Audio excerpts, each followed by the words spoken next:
Moments ago, Supreme Court justices just finished hearing arguments on a case involving prayer and public schools. NBC News Justice correspondent Pete Williams has been listening. He joins me now. So, Pete, I got the rundown in this case from Melissa Murray a couple minutes ago, and she said it seemed pretty obvious how the justices would rule on this.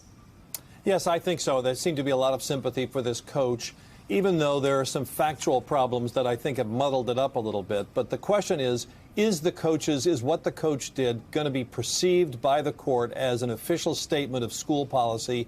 That is to say, an establishment of religion. Could it be viewed as somehow the school was endorsing his religious views? And I think on that basis, the Supreme Court's going to say no. Now, there's a second question here of whether the coach's behavior, whether it was endorsement of religion or not, was somehow coercive, that whether other students felt compelled to join because coaches have so much power to determine who plays, who is ranked where on the team. And I think the court was a little more concerned about that, but still didn't think there was enough evidence of it. I say the facts are muddled here because the coach didn't merely step out silently by himself on the 50-yard line and pray. That's how it started, but crowds began to develop. He at some point invited a state legislature. He invited news coverage. It became a big, crowded spectacle. And that somewhat muddies the facts here a little bit, other than just the simple act of a single individual going out and dropping down to one knee. But despite those factual problems here, I think the Supreme Court is going to wander through the thicket of all those facts and come out on the other end with a decision here. But I don't think this decision opens the door to prayer in school. The court seemed pretty clear that that would still be too far.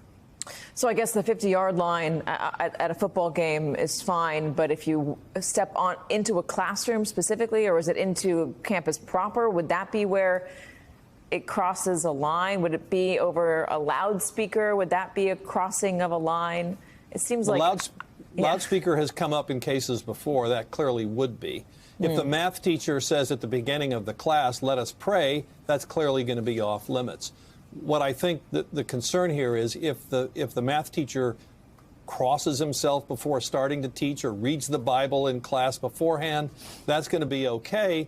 It's whether the teacher's conduct or a coach's conduct is seen as specifically an endorsement of religion. And, you know, the fact is, Katie, the Supreme Court is walking away from that concern in general, of the concern that it used to be in the past that the court would think government actions like that were simply being neutral, don't favor or disfavor religious views. The current court seems to be moving more toward any discouraging government action like that is hostile to religion. So the wall between the separation of church and state has been brick by brick being disassembled over the past several years, Katie.